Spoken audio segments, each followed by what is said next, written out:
Le panafricanisme, c'est l'idée d'unité africaine. Donc, c'est quelque chose qui, en fait, est quand même créé par le départ forcé d'un nombre d'Africains du continent africain vers la diaspora, enfin vers les Amériques.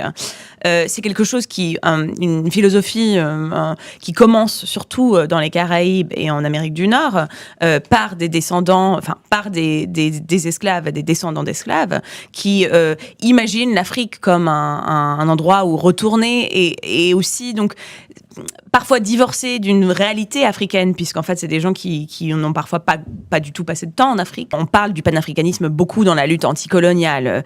Des parents panafricains, ça serait par exemple Léopold Sédar Senghor, Aimé Césaire, mais aussi Blyden, Marcus Garvey, qui lui est un Américain qui prenait le retour à l'Afrique, même des Noirs américains. On a tendance à parler du panafricanisme d'à peu près 1900 à 1960, et la fin des luttes anticoloniales. Mais en fait, un panafricanisme continue donc dans les années 60-70 sur le continent africain et du coup est porté aussi par des Africains, pas que par la diaspora